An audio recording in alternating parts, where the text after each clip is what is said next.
Last time మనకు video చేయడం జరిగిందండి ఈ ఈశ్రమ్ కార్డు గురించి. అలాగే ఈ ప్రధానమంత్రి శ్రమయోగి యోజన అని పెన్షన్ స్కీమ్ గురించి, అంటే మంత్లీ 3000 రూపీస్ వస్తాయని చెప్పడం జరిగింది. సో దానికి సంబంధించి కూడా చాలా మంది చాలా రకాలుగా కామెంట్ చేశారు. కొంతమంది అవసరం ఉండి అన్న ఈ డబ్బులు ఎక్కడ కట్టాలి, ఎలా రిజిస్ట్రేషన్ చేసుకోవాలి, ఆ పెన్షన్ కార్డు ఎలా వస్తుందని చెప్పేసి కొంతమంది జెన్యూన్ గా అడగడం జరిగింది. మరి కొంతమంది అయితే అసలు ఇది ఫేక్, అసలు ఏం యూజ్ లేదు, వేస్ట్ అని చెప్పేసి కొంతమంది అడగడం. అలాగే కొంతమంది కొంచెం అడ్వాన్స్ పోయి ఈ కార్డు ఎవరికి ఇవ్వాలి బేబీ, ఏ విధవలకి ఇవ్వాలి బేబీ అని చెప్పేసి కొంచెం మాస్ మసాలా కలిగించి కామెంట్ చేయడం జరిగింది. ఈ రోజు జెన్యూన్ గా అడిగిన వారికి, వెటకారంగా కూడా అడిగిన వారికి అందరికి కూడా సమాధానం ఇస్తాను. నేను నా రిక్వెస్ట్ ఏంటంటే వీడియోకి వెళ్లే ముందు కొత్త వారు ఎవరైనా మన ఛానల్ చూసినట్టయితే దయచేసి నా ఛానల్ సబ్స్క్రైబ్ చేయండి. అలాగే ఈ వీడియోకి ఒక లైక్ చేసుకోండి. సో డీటెయిల్స్ లోకి వెళ్లే ముందు ఫస్ట్ క్వశ్చన్ చూద్దాం.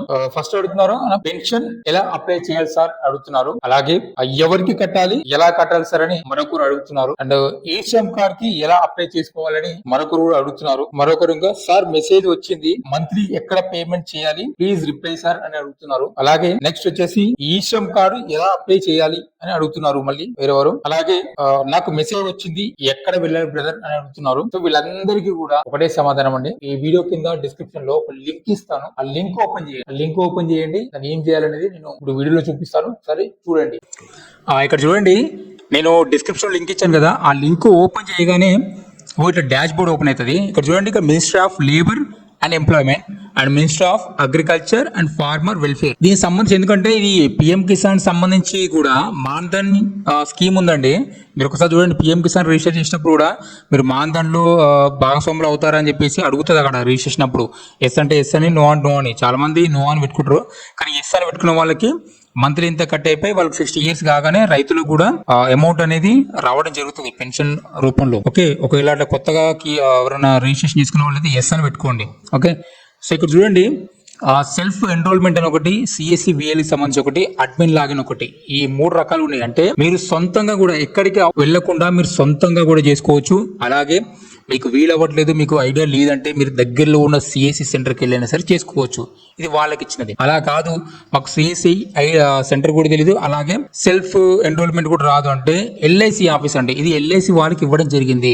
మీరు ఎల్ఐసి ఆఫీస్ లో ఏ బ్రాంచ్కి వెళ్ళినా సరే, మేము పిఎం స్వనిధి సంబంధించి లేదంటే పిఎం శ్రమయోగి యోజన స్కీమ్ సంబంధించి అప్లికేషన్ పెట్టాలనుకుంటున్నాను అని చెప్తే ప్రతి ఎల్ఐసి బ్రాంచ్ లో ఉంటది, వాళ్ళకి సపరేట్ లాగిన్ ఐడి ఉంటది. ఆ లాగిన్ ఐడి కూడా ఓపెన్ చేసుకొని వాళ్ళు ప్రాసెస్ చేస్తారు. అది కూడా ఈశ్రమ్ కార్డు ఉన్న వాళ్ళకి. అంటే చూడండి, 18 సంవత్సరాల నుంచి 40 సంవత్సరాల మధ్యలో ఉన్న వ్యక్తులకి ఒకవేళ ఈశ్రమ్ కార్డు లేకున్నా పర్లేదండి, ఇప్పుడే ఇక్కడ కూడా రిజిస్ట్రేషన్ కూడా చేసుకోవచ్చు. అడుగుతుంది ఇక్కడ, మీకు ఈశ్రమ్ కార్డు ఉందా లేదని అడుగుతుంది.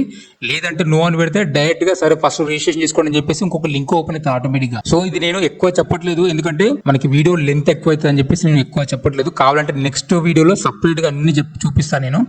సో ఫర్ ఎగ్జాంపుల్ చూస్తాను నేను. ఇక్కడ చూడండి, సెల్ఫ్ ఎన్రోల్మెంట్ అని కొట్టినప్పుడు మనం ఏం చేయాలి, ఇక్కడ ఫోన్ నెంబర్ ఎంటర్ చేయాలి. ఫస్ట్ ఫోన్ నెంబర్ తోని ఓటీపీ వెరిఫికేషన్ ఖచ్చితంగా చేయాల్సి ఉంటుంది. సంబంధించిన ఓటీపీని దీంట్లో ఎంటర్ చేయాల్సి ఉంటుంది. ఓకే, ఇంట్లో మీరు ఓటీపీ ఎంటర్ చేయాలండి. ఓటీపీ ఎంటర్ చేసిన తర్వాత నెక్స్ట్ ఇట్లా డాష్ బోర్డ్ ఓపెన్ అవుతుంది. ఇక్కడ చూడండి, ఇది మీరు ఓన్ గా, అంటే మీరు ఓన్ మీ యొక్క మొబైల్ నెంబర్ పైన కనిపిస్తుంది. వెల్కమ్ టు అని మొబైల్ నెంబర్ పైన కనిపిస్తుంది. మీరు ఏం చేస్తారంటే ఇక్కడ సర్వీసెస్ ఉంది కదా, సర్వీసెస్ దగ్గర క్లిక్ చేయండి. క్లిక్ చేసిన ఇక్కడ ఎన్రోల్మెంట్ అని, డొనేట్ ఈ పెన్షన్ అని, లేదంటే రివైవల్ మోడల్ అని, అంటే మీరు మధ్యలో మిస్టేక్ అయితే అది ఒకటి, చెక్ క్లెయిమ్ స్టేటస్, మీరు సొంతంగా కూడా క్లెయిమ్ చేసుకోవచ్చు అండి, ఎక్కడికి వెళ్ళాల్సిన అవసరం కూడా లేదు. అర్థమైందా? అకౌంట్ స్టేట్మెంట్ కూడా తీసుకోవచ్చు. మీరు డబ్బులు కడుతుంటే మీరు ఎంత కడుతున్నారు ఏం కదని చెప్పేసి మీరు ఎవ్రీ మంత్ ఎవ్రీ ఇయర్ కూడా మీరు కావాలంటే అకౌంట్ స్టేట్మెంట్ కూడా చెక్ చేసుకోవచ్చు. ఇక్కడ మ్యాండేట్ రిజెక్షన్ అంటే మీకు ఎందుకు రిజెక్ట్ అయింది, ఎందుకు మీకు ఓకే అయిందని చెప్పేసి ఇక్కడ రీజన్స్ కూడా ప్రతిదీ కనిపిస్తుంది. ఎప్పుడైనా మీరు మొబైల్ నెంబర్ మార్చుకోవాలన్నా, ఇంకేమైనా ప్రొఫైల్ మార్చుకోవాలన్నా సరే అక్కడ చేసుకోవచ్చు. మీకు కావాలంటే కార్డు, ఈ పెన్షన్ కార్డు కావాలంటే కూడా 100 సార్లు 1000 సార్లు సరే మీరు ఇక్కడ ప్రింట్ తీసుకోవచ్చు. రీప్రింట్ కార్డ్ అంటే వస్తూనే ఉంటుంది నాన్ స్టాప్ గా. ఎగ్జిట్ కేసు అంటే, ఎగ్జిట్ కేసు అంటే ఇక్కడ చూడండి, ఒకవేళ మీకు నాకు వద్దు స్కీము, ఒక 10 ఏళ్ళు కట్టిన తర్వాత నాకు వద్దు అంటే మీరు ఎగ్జిట్ కేసు అని కొడితే మీరు రీజన్ రాసేసి మీరు ఎగ్జిట్ వెళ్ళిపోవచ్చు, మీకు బ్యాంక్ అకౌంట్లోకి వెళ్ళిపోతుంది. సో అర్థమైందా? సేమ్ ఇదే డాష్ బోర్డు సిఎస్సి వాళ్ళకు ఉంటుందండి, కాకపోతే ఇక్కడ సిఎస్సి అని లాగిన్ ఐడి ఉంటుంది వాళ్ళది, వాళ్ళు కూడా చేస్తారు, వాళ్ళకు వచ్చేది కూడా ఇదే. సో ఎన్రోల్మెంట్ అని కొట్టగానే ఇక్కడ కనిపిస్తుంది చూడండి, ఇక్కడ ప్రధానమంత్రి శ్రమయోగి మాన్ధన్ యోజన. ఇది ఇప్పుడు నేను చెప్పేది ఈ స్కీమ్ గురించి. ఓకే, ఈ స్కీమ్ గురించి చెప్తున్నాను కాబట్టి మీరు ఇక్కడ ఈ స్కీమ్ పైన క్లిక్ చేసుకొని డీటెయిల్స్ ఎంటర్ చేయొచ్చు. ఒకవేళ ప్రధానమంత్రి కిసాన్ మాన్ ధన్ యోజన, ఇది పిఎం కిసాన్ డబ్బులు ఎవరైతే పడుతున్నాయో వాళ్ళు కూడా పెన్షన్ కావాలి. వాళ్ళు రైతులు అన్నమాట, వాళ్ళు స్పెషల్ రైతులు. ఇదేమో రైతులు కానటువంటి వారు, అంటే అన్ఫీల్డ్, అంటే ఫీల్డ్ ఇది రెగ్యులర్ ఇన్కమ్ లేనటువంటి వాళ్ళు, నేను లాస్ట్ వీడియో చెప్పినట్టుగా. ఇదేమో ఫార్మర్స్, రైతులు. ఇక్కడ చూడండి, national scheme for traders and self employed persons, అంటే ఇది బిజినెస్ చేసే వాళ్ళకు కూడా పెన్షన్ ఉందండి. వాళ్ళు కూడా కట్టుకోవచ్చు, కాకపోతే ఇలా కొంచెం ఎక్కువ ఉంటుంది, పెన్షన్ కూడా ఎక్కువ ఉంటుంది అన్నమాట. ఇది డీటెయిల్స్ నేను చెప్పను, కాకపోతే లెంత్ ఎక్కువ అవుతుంది కాబట్టి నెక్స్ట్ వీడియోలో ఫుల్ కంప్లీట్గా డీటెయిల్స్ నేను స్టెప్ బై స్టెప్ నేను ఎక్స్ప్లెయిన్ ఇస్తాను. ఇదేమి ఫేక్ వెబ్సైట్ కాదు, ఫేక్ ఇది కాదండి. అన్ని వేస్ట్ మాటలు ఎవరు మాట్లాడుతూ ఎవరిని మిస్గైడ్ చేయొద్దండి. ఇది జెన్యూన్గా, ఇది దేశంలో ప్రతి ఒక్కరు కట్టుకుంటున్నారు, హాయిగా ఉన్నారు. వాళ్ళందరికీ ఒక టైం వచ్చినప్పుడు బెనిఫిట్ వస్తుంది. కానీ వేరే వాళ్ళ మాటలని మీరు పక్కకి వెళ్ళినప్పుడు, ఒక టైం వచ్చినప్పుడు మీకు ఏమి రాదు. అర్థమైందా? ఏజ్లో ఉన్నప్పుడే, టైం ఉన్నప్పుడే పొదుపు చేసుకోండి. ఓకే, ఇది జెన్యూన్. ఇది మనమే సెల్ఫ్గా చేసుకోవచ్చు, బయటకి ఎక్కడికి వెళ్ళాల్సిన అవసరం కూడా లేదు. మీకు రాదు అంటే సిఎస్ సెంటర్కి వెళ్ళండి. నా సజెషన్ ఏంటంటే, మీరు దగ్గరలోనే సిఎస్ సెంటర్, చాలా ఈజీ. ఆ సిఎస్ సెంటర్కి వెళ్తే, సిఎస్ సెంటర్ అయితే ఎత్తేరు కదా, ఎక్కడో దగ్గర ఉంటుంది, ఎప్పటికైనా ఉంటారు. కాబట్టి మీరు ఎనీ టైం డౌట్స్ ఉన్నా, ఇంకేమైనా క్లారిఫై కావాలని, ఇంకేమైనా సరే, ఇంకేమైనా సర్వీస్ కావాలన్నా సరే, అక్కడ అన్నీ ఉంటాయి. కాబట్టి గమ్మున సిఎస్ సెంటర్కి వెళ్ళండి. ఓకే, ఇక్కడ ప్రధానమంత్రి శ్రమయోగి యోజన క్లిక్ చేస్తే ఇక్కడ చూడండి, ఫస్ట్ మీకు are you registered in eShram card, అంటే మీకు ఈశ్రమ్ కార్డ్ ఉందా లేదా అని అడుగుతుంది. ఎస్ అని కొట్టామనుకోండి, ఇక్కడ యూఏ నెంబర్ ఉంటుంది. ఈశ్రమ్ కార్డ్ తీసుకున్నప్పుడు యూఏ నెంబర్ ఉంటుంది కదా, ఆ నెంబర్ అడుగుతుంది. నో అని కొడితే డైరెక్ట్గా వెబ్సైట్కి వెళ్ళిపోతుంది. ఓకే, ఇది 18 సంవత్సరాల నుంచి 40 సంవత్సరాల మధ్యలో ఉన్న వాళ్ళు, అంటే గవర్నమెంట్ జాబ్ లేనటువంటి వాళ్ళ సంగతి చెప్తున్నాను. వాళ్ళందరూ కూడా అప్లికేషన్ పెట్టుకోవచ్చు.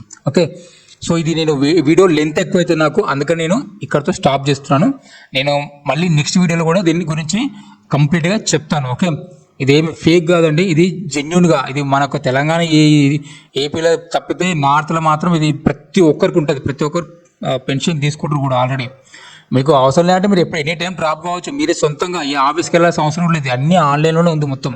ఓకే, ఒకవేళ మీకు మెసేజ్ రాలేదు అంటే, మెసేజ్ రాలేదు కదా మాకు ఈశ్రమ్ కార్డు ఉంది ఎట్లా అనే వాళ్ళు కూడా టెన్షన్ పడాల్సిన అవసరం లేదు. మీరు డైరెక్ట్గా నేను ఇచ్చిన లింకులోకి వెళ్ళి మీరు చేసుకోవచ్చు. లేదంటే సిఎస్ సెంటర్ కింద లాగిన్ అవ్వండి. సిఎస్ సెంటర్కి వెళ్ళండి. సిఎస్ సెంటర్కి వెళ్తే ఇంకా బెటర్. ఓకే, ఇక్కడ చూడండి, నో అని కొట్టగానే చూడండి, kindly registered in eShram using the link provide చేస్తారు. చూడండి, ఇక్కడ ఆ లింక్ క్లిక్ చేస్తే డైరెక్ట్ ఈశ్రమ్ వెబ్సైట్కి వెళ్ళిపోతుంది. Okay, go to main page అని.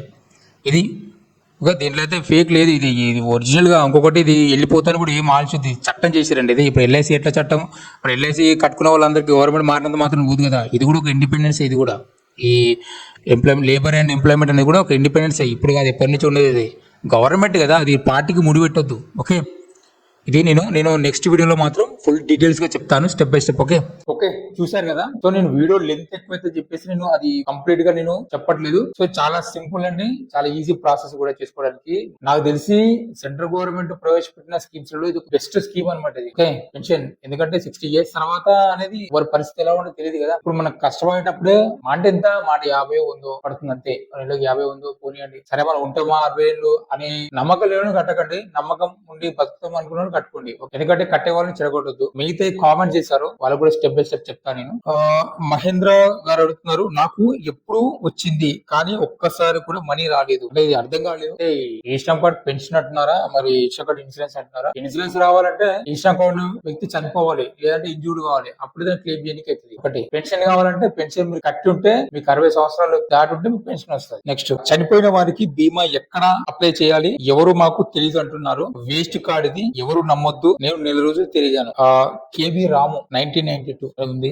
బ్రదర్, ఈశ్రమ్ కార్డు దాదాపుగా మన దేశంలో 30 కోట్ల పైగా ఉంది. దాంట్లో ఇప్పటి వరకు దాదాపుగా ఈశ్రమ్ కార్డ్ అనేది ఇన్సూరెన్స్ లేబర్ డిపార్ట్మెంట్ లో కూడా 2 రకాలు ఉంటాయండి. స్టేట్ సంబంధించి వేరే ఉంటుంది, సెంట్రల్ సంబంధించి వేరే ఉంటుంది. వీళ్ళు వేరే, వాళ్ళు వేరే. సో మన స్టేట్ వాడికి వెళ్ళినప్పుడు వాళ్ళు చెప్పరు. యాక్చువల్లీ చెప్పాలి కనీసం, అరే బాబు ఇక్కడ కాదు ఈశ్రమ్ కార్డ్ సంబంధించి పలానా దగ్గర ఉందని పంపించాలి. అట్లా కూడా మన అదృష్టం అనుకోండి, అటువంటి పరిస్థితి. సో అయితే 2 రకాలు క్లెయిమ్ చేసుకోవచ్చు. ఒకటి, మీ దగ్గరలో ఉన్న సిఎస్ సెంటర్కి వెళ్తే ఈశ్రమ్ కార్డ్ క్లెయిమ్ అనే ఆప్షన్ ఈ సిఎస్ సెంటర్ వాళ్ళకి ఉంటుంది. సో మీరు కనుక ఆ డెత్ అనేది జెన్యూన్ అయితే, అంటే ఈ డెత్ అనేది కూడా డిఫరెంట్ అండి. చాలా మంది ఏం చేస్తారంటే ఈశ్రమ్ కార్డ్ లో క్లాజ్ ఉంటది. ఎవరైతే స్టాండర్డ్ ఇన్కమ్ లేని వాళ్ళు ఎవరైతే వర్క్ చేస్తారు, ఫర్ ఎగ్జాంపుల్ ఆటో డ్రైవర్ అనుకుందాం, స్టాండర్డ్ ఇన్కమ్ ఏమి ఉండదు. ఈ ఆటో నడిపే వ్యక్తి కనుక చనిపోతే అనే క్లెయిమ్ వస్తుందంటే వస్తుంది. ఏ సందర్భంలో అంటే ఆటో నడుపుతూ వెళ్తున్నాడు, యాక్సిడెంట్ అయింది, చనిపోయాడు, అతనికి ఇన్సూరెన్స్ క్లెయిమ్ చేయొచ్చు, ఇది ఈ శ్రమ్ కార్డ్ కింద. లేదు అదే వ్యక్తి ఆటో నడుపుతున్నాడు, సరే ఏదో పని మీద ఆటో పక్కన పెట్టి దిగాడు, సరే టైం బాగాలేక ఏదో ఒక వెహికల్ ఇచ్చి కొట్టేసి చనిపోయాడు, అలాంటి వ్యక్తి కూడా ఈ శ్రమ్ కార్డ్ క్లెయిమ్ చేయొచ్చు. లేదా ఇంకో సందర్భం, ఆటో రిపేర్ చేస్తున్నాడు, ఆటో కింద ఏదో రిపేర్ చేస్తున్నాడు, ఆ టైంలో యాక్సిడెంట్ అయింది, అప్పుడు కూడా క్లెయిమ్ చేయొచ్చు. క్యూ లైన్ లో పెట్టేసి అంటే ఆటో మొత్తం లైన్ లో పెడతారు కదా, లైన్ లో పెట్టేసి చాయో తాగుతున్నాడు, అక్కడ రోడ్ దాటినప్పుడు యాక్సిడెంట్ అయింది, అప్పుడు క్లెయిమ్ చేయొచ్చు. కానీ అదే ఆటో డ్రైవర్ ఫంక్షన్ కి వెళ్ళి వస్తున్నాడు ఫ్యామిలీతోని, బండి మీద బైక్ మీద, అప్పుడు యాక్సిడెంట్ అయింది అనుకోండి, క్లెయిమ్ రాదు. అంటే ఈ శ్రమ్ కార్డ్ లో మెయిన్ రూల్ ఏంటంటే మీరు ఏదైతే వర్క్ పెట్టుకుంటారో ఆ వర్క్ కు సంబంధించిన రిలేటెడ్ లో జరిగిన ఇన్సిడెంట్ మాత్రమే క్లెయిమ్ వస్తుంది. దాంట్లో ఇన్సిడెంట్ జరిగితేనే, ఇప్పుడు భవన నిర్మాణ కార్మికులు మేస్త్రి పని చేసుకుంటారు, మేస్త్రి పని చేసినప్పుడు ఏదైనా ఇన్సూరెన్స్ జరిగితే వాళ్ళకి వస్తుంది. లేకపోతే పెళ్లికి పోయి గొడవడి ఎవడో ఒకటి ఊడి చేసి తప్పేసి అనుకోండి, అప్పుడు రాదు. ఇన్సూరెన్స్ ఈ శ్రమ్ కార్డు ఉంది కదా ఇవ్వమంటే ఇయ్యరు. ఈ శ్రమ్ కార్డు ఒకటే కాదు, ప్రతిదీ ఈ శ్రమ్ కార్డు కానీ, లేబర్ సంబంధించి కానీ, సివిల్ సప్లై కానీ, జాబ్ సంబంధించి కానీ ఏదైనా సరే ఒకే ఒక సెంటర్ కలెక్టర్ ఆఫీస్, అక్కడ ప్రతిదీ ఉంటది. స్టేట్ అండ్ సెంట్రల్ గవర్నమెంట్ మొత్తం అక్కడే ఉండే డిపార్ట్మెంట్. అక్కడికి వెళ్ళిన తర్వాత ఇక్కడ కాదు, ఇక్కడ లేదు అనే మాట అక్కడి నుంచి రాదు. సో అక్కడికి వెళ్ళి క్లెయిమ్ చేసుకోండి. ఎక్కడికి వెళ్ళినా ఎవరు పడుచుకోవాలంటే ఎందుకు పడుచుకోరు, క్లెయిమ్ రాలేదు ఇది వేస్ట్ కాదు అని అనకండి, క్లెయిమ్ ఖచ్చితంగా వస్తుంది. సిఎస్ సెంటర్కి వెళ్ళండి, లేదంటే డైరెక్ట్ కలెక్టర్ ఆఫీస్కి వెళ్ళండి, no problem, no issues. Government అయితే పిక్చర్ కాదు కదా ఈ శ్రమ్ కార్డు అనేది. ఈ శ్రమ్ కార్డు పెట్టినప్పుడు ఉద్యమం లాగా రిజిస్ట్రేషన్ చేసారు చాలా మందికి, ఏరు కదా అట్లా. నెక్స్ట్ క్వశ్చన్, అన్న నాకు మెసేజ్ వచ్చిందన్న. ఓకే, మెసేజ్ వస్తే నేను ఇప్పుడు వీడియో చెప్పాను కదా ఇంతకుముందు వీడియోలో, ఏం దాన్ని ఫాలో అవ్వండి, దాని ప్రకారం మీరు ప్రొసీడ్ అవ్వండి. ఓకే, నెక్స్ట్, బట్ ఏపీలో 4,000 ఇస్తారు కదా, రెండు కల్పిస్తారా? 3,000 కూడా ఏపీలో, అంటే 4,000 ప్లస్ 3,000 ఏనండి. ఇప్పుడు ఈ 3,000 ఈ ప్రధానమంత్రి శ్రమయోగి యోజన ఏ స్కీమ్ ఉందో, అంటే మనం సొంతంగా మనం కొన్ని డబ్బులు కూడా పెట్టుకొని గవర్నమెంట్ మనం చిట్టిలాగా, ఒక చిన్న చిట్టిలాగా మన డబ్బులు కూడా పెట్టుకొని ఒక ఏజ్ వచ్చినాక మనకు అందివ్వమని చెప్పేసి మనం పెన్షన్ 3,000 సపరేట్. ఇప్పుడు ఇదే 4,000 3,000 ఇంకా వేరే వేరే గవర్నమెంట్ పెడుతుంది కదా, ఇవి ఆ గవర్నమెంట్ ఆ ప్రభుత్వము వాళ్ళ పథకంలో భాగంగా ఇచ్చేటువంటి పెన్షన్లు అవన్నీ, దీనికి సంబంధం లేదు. మీరు కనుక ఈ శ్రమ్ కార్డు కింద మీరు డబ్బులు జమ చేసుకొని కనుక మీరు పెన్షన్ తీసుకున్నట్టయితే దీంతో పాటు ఒక 100 ఉన్నా సరే దీనికి ప్రాబ్లం ఉండదండి. మనమే కొంచెం కాంట్రిబ్యూట్ చేసి మళ్ళీ మనం తీసుకుంటున్నాం ఇంట్రెస్ట్ సహా. కాబట్టి ఇది పెన్షన్ అనేది గవర్నమెంట్ ఇచ్చినట్టే, కానీ గవర్నమెంట్ ఇచ్చే పథకంలో భాగం కాదు, ఇది సపరేట్, ఇది పర్మనెంట్. 3,000 అనేది ఇది మన డబ్బులు కాబట్టి, అర్థమైంది కదా. నెక్స్ట్ క్వశ్చన్, బ్రో మనీ ఎక్కడ కట్టాలి? సో నేను ఫస్ట్ లో చెప్పాను కదండి, చూడండి వీడియో. ఓకే, దానికి సంబంధించిన డీటెయిల్స్ వీడియోస్ కూడా నేను నెక్స్ట్ వీడియో చేస్తాను, లెంత్ ఎక్కువ అవుతుంది వీడియో. నెక్స్ట్, ఇప్పుడు జాబ్ లేదు, కడుతున్నాను, 40 సంవత్సరాల వయసులో జాబ్ వచ్చింది, అయినా కంటిన్యూ చేయొచ్చా? చేయొచ్చు. ఇప్పుడు మీకు జాబ్ వస్తుందని తెలియదు కానీ వాళ్ళకి, మనకి జాబ్ లేదని చెప్పేసి మనం కడుతున్నాము, 40 years తర్వాత మీకు వచ్చింది, కానీ మీరు అంతవరకు కంట్రిబ్యూట్ చేశారు కదా, కంట్రిబ్యూట్ చేయొచ్చు. 2 పెన్షన్లు వస్తాయి, ఇటు జాబ్ రిటైర్మెంట్ అయినా రిటైర్మెంట్ పెన్షన్ వస్తుంది, శ్రమయోగి పెన్షన్ కూడా వస్తుంది, ప్రాబ్లం లేదు. ఎందుకంటే మీరు స్టార్ట్ చేసింది కాబట్టి దాన్ని క్యాన్సిల్ చేయడానికి ఉండదు, మనంతలో మనమే క్యాన్సిల్ చేసుకోవాలి, గవర్నమెంట్ ఏది క్యాన్సిల్ చేయదు. 60 years వరకు వచ్చాక స్టేట్ పెన్షన్ ఉంటుంది కదా, 2 to 3K ఇస్తున్నారు, 3K ఈ శ్రమ 2 తీసుకోవచ్చా, ఆర్ జస్ట్ 1 స్కీమ్ మాత్రమేనా అని ఎక్స్ప్లెయిన్ అడుగుతున్నారు. సరే చెప్పాను కదండి, ఇది సంబంధం లేదు, ఈ శ్రమ్ కార్డు సంబంధించిన ఈ 3,000 పెన్షన్ సంబంధమే లేదు. ఇది మనం కొంచెం కాంట్రిబ్యూట్ చేసి తీసుకునే పెన్షన్ అనేది మనకి పర్మనెంట్. అది ఈ పెన్షన్ కి వేరే పెన్షన్ కి లింక్ లేదు. వేరే పెన్షన్ అనేది గవర్నమెంట్ ఇచ్చే స్కీమ్ లో భాగంగా ఏ గవర్నమెంట్ ఆ గవర్నమెంట్, ఒక పార్టీ ఇంకో పార్టీ, ఇప్పుడు ఒక పార్టీ 2,000 పెన్షన్ ఇస్తాంటే ఒక పార్టీ పోటీ చేస్తే 4,000 పెన్షన్ ఇస్తా ఉంటది. అది వాళ్ళ పార్టీ పథకంలో పెట్టిన భాగం, అది వాళ్ళు ఇండివిజువల్ గా ఇచ్చిన హామీలు అవన్నీ, వాటికి దీనికి సంబంధం లేదు. ఇది మనం పొదుపు వేసుకొని తీసుకుంటున్న పెన్షన్. నెక్స్ట్, ఈ శ్రమ్ కార్డు మా నాన్నకు ఉంది, మా నాన్న ఎక్స్పైరీ 2023, కానీ ఇన్సూరెన్స్ రాలేదు, ఇప్పుడు క్లెయిమ్ చేసుకోవచ్చా? సో యాక్చువల్ గా ఈ క్లెయిమింగ్ పీరియడ్ ఏంటంటే విత్ ఇన్ 3 months అండి. 3 months లోపలనే మనకి సబ్మిట్ చేయాలి డీటెయిల్స్. 2023 ఉన్నారు కాబట్టి చాలా కష్టం ఇప్పుడు. Next, thank you sir, good information. Sir నేను హ్యాండిక్యాప్డ్ పర్సన్, నాకు గవర్నమెంట్ పెన్షన్ 6,000 వస్తుంది, అప్లై చేసుకుంటే 3,000 కూడా వస్తుందా? ప్లీజ్ చెప్పండి సార్. సార్ ఆఫ్లైన్ లో అన్నారు కదా, ఎలాగా చేయాలి అని అడుగుతున్నారు. చెప్పాను కదండి, ఈ 6,000 పెన్షన్ మీరు హ్యాండిక్యాప్డ్ వస్తుంది కదా సపరేట్, ఈ 3,000 పెన్షన్ ఏదైతే ప్రధానమంత్రి శ్రమయోగి యోజన కింద ఉందో ఈ సపరేట్, అటు 6,000 to 3,000 9,000 తీసుకోవచ్చు మీరు, నో ప్రాబ్లం. నేను ముందే చెప్పాను కదా వీడియోలో, దాన్ని బట్టి మీరు ఇంట్లోనే కూర్చొని లేదంటే ఏ నెట్ సెంటర్ కైనా లేదంటే ఈ సిఎస్ సెంటర్ కి వెళ్ళండి. నా ప్రిఫరెన్స్ అయితే CS centre main. CS centre కి వెళ్ళేసి అప్లికేషన్ పెట్టుకోండి, లేదంటే సెల్ఫ్ ఎన్రోల్మెంట్ అయితే చేసుకోండి. నెక్స్ట్, ఈ శ్రమ్ కార్డు ఉంటే పెన్షన్ వస్తుందా? ఈ శ్రమ్ కార్డు ఉంటే పెన్షన్ కాదండి, ఈ శ్రమ్ కార్డు ఉంటే ఇన్సూరెన్స్ వస్తుంది. ఈ శ్రమ్ కార్డు తో పాటు ఈ ప్రధానమంత్రి శ్రమయోగి యోజన ఈ స్కీమ్ సంబంధించి కాంట్రిబ్యూట్ చేస్తే 60 years తర్వాత మనకి పెన్షన్ వస్తుంది. నెక్స్ట్, నాకు ఈ శ్రమ్ కార్డు గురించి చూసా, దాంట్లో ఫ్రీగా సిఎస్ సెంటర్ ఆర్ సచివాలయంలో అప్లై చేసుకోమని ఉంది, కానీ ఎవ్రీ మంత్ మనీ పే చేయాలని లేదు. ఆ పాంప్లెట్ లో చూసారు. సో కరెక్టే, ఈ శ్రమ్ కార్డ్ కి డబ్బులు కట్టాల్సిన అవసరం లేదు. ఈ శ్రమ్ కార్డ్ వేరు. ఈ శ్రమ్ కార్డ్ అనేది ఒక 2 లక్షల ఇన్సూరెన్స్. అది దీంట్లో భాగంగా వచ్చింది ప్రధానమంత్రి శ్రమయోగి యోజన, శ్రమయోగి మాన్ధన్ యోజన పథకం. దీనికి మనం కాంట్రిబ్యూట్ చేయాలి. ఈ 2 లక్షల సపరేట్, ఈ పెన్షన్ సపరేట్. నెక్స్ట్, మా కార్డు ఉంది కానీ మెసేజ్ రాలి బ్రదర్, ఏం చేయాలి? ప్రాబ్లం లేదండి, మీ కార్డు ఉంది అనుకోండి, మెసేజ్ రాకుండా ప్రాబ్లం లేదు. నేను చెప్పినట్టుగా ముందే వీడియో చెప్పాను కదా, దాన్ని బట్టి ప్రొసీడ్ అవ్వండి. నెక్స్ట్, నాకు అర్థమైంది. ఫస్ట్ 60 అంటారు, తర్వాత పిఎంజేజే పై మాదిరి రేటు పెంచుతారు. అది కూడా తెలివిగా దిగువ మరియు మధ్య తరగతి వాళ్ళని చాలా బాగా టార్గెట్ చేశారు. వా, ఏం తెలివిరా బిడ్డ. పిఎంజేజే బై పిఎంఎస్ బై ఇప్పుడు eShram super govt of India. మొదట ప్రజలకి సంపాదన సామర్థ్యం పెంచాలి, ఉపాధి పెంచాలి, తద్వారా మూలధన ఆదాయం పెరుగుతుంది. ఎవరు పెట్టారండి? పవన్ కుమార్. మీరు పెద్ద ఎకనామిక్స్ అనుకుంటండి. మరి స్కీములు పెట్టిన వాళ్ళందరూ కూడా మనకంటే మేధావులు అంటారు కదా, మరి వారి ఉద్దేశం పెట్టారు, ప్రజలను దోసుకొని పెట్టారు. మనకన్నా మేధావులు చాలా మంది ఉన్నారు. ఏదైనా భవిష్యత్తు ఆలోచిస్తారు, ఫ్యూచర్ ఆలోచించి పెట్టిన స్కీమ్స్ ఏవైనా సరే. స్కీమ్స్ అనేది భవిష్యత్తు గురించి. సరే, ఇది మీ పర్సనల్ ఒపీనియన్. డన్. నెక్స్ట్, ఈ శ్రమ్ కార్డు మా మదర్ కు ఉంది. ఏప్రిల్ 2025లో చనిపోయింది. ఇన్సూరెన్స్ ఇలా ఎక్కడ అప్లై చేయాలి? మీరు ఇన్సూరెన్స్ అప్లై చేయాలంటే మీరు కలెక్టర్ ఆఫీస్కి వెళ్ళండి, లేదంటే సిఎస్ సెంటర్కి వెళ్ళండి. అక్కడ క్లెయిమింగ్ సైట్ ఉంది, అక్కడ క్లెయిమ్ చేసుకోండి. ఆన్లైన్ సెర్చ్ చేసుకోండి, మీకు కోడ్ జనరేట్ అవుతుంది. అలాగే మీకు కాల్ చేస్తారు కూడా. మీరు క్లెయిమ్ పెడితే డిపార్ట్మెంట్ కాల్ చేస్తారు. కాల్ చేసి మీకు డాక్యుమెంట్స్ తెమ్మని చెప్తారు, అడ్రస్ ఇచ్చి. అక్కడికి వెళ్ళి ఇవ్వండి. ప్రాబ్లం అయితే లేదు. ఏ విధంగా చనిపోయిందో మరి చెప్పలేదు, డిపెండ్ అని దాని మీద ఆధారపడి ఉంటుంది. ఓకే, కార్డు ఉంది, 2 years అయ్యింది. దానిని ఏం చేయాలి బేబీ? ఏ విధవకి ఇవ్వాలి? పద్మావతి ముక్కమాల 2243. ఏం చేయాల్సిన అవసరం లేదు బేబీ. కార్డు ఎవరికి ఇవ్వాల్సిన అవసరం లేదు బేబీ. జస్ట్ వీడియో చూపించినట్టుగా మీరు కార్డు నెంబర్ కొడితే సరిపోతుంది బేబీ. ఓకే, మిమ్మల్ని ఇట్లా అంటే బాగుందా? నెక్స్ట్, స్టేట్ గవర్నమెంట్ పెన్షన్ వేరేగా ఇస్తుందా సార్?